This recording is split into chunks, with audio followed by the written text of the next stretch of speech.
Hello again, everyone. It's Vince Moore from TradeWinds.com, and this is our update for January 8th, 2017. Let's take a quick look at how the markets finished off last week and what we can expect this week. So on Friday, the rally continued to roll.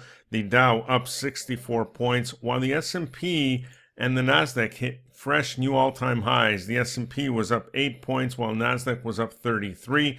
The Russell pulling slightly back here, down about 8 points. Now, bonds down a little over a point here.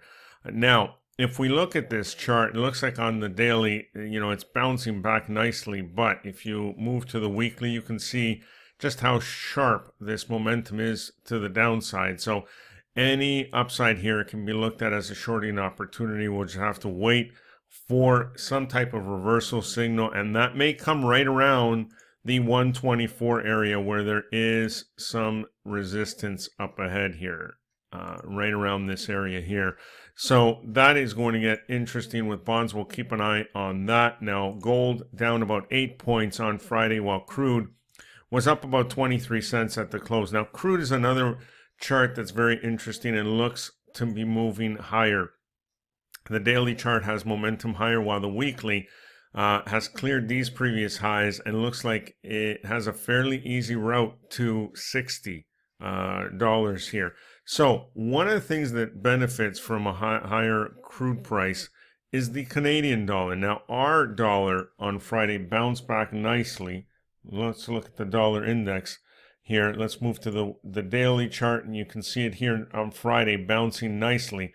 But the Canadian dollar is gaining attention. Let's have a look at the Aussie CAD pair, and you can see that the Aussie is moving lower sharply here and putting another bearish engulfing setup on Friday. This one should continue lower, while if we look at the CAD against the Japanese yen, you can see the nice bounce for the CAD on Friday. So as oil moves higher, keep an eye on the Canadian dollar. It usually moves higher with it.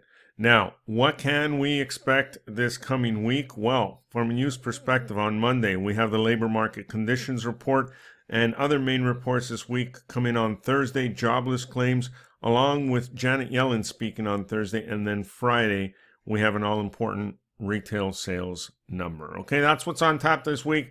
That's about it for now. Enjoy the rest of your day, and we will see you on our next update.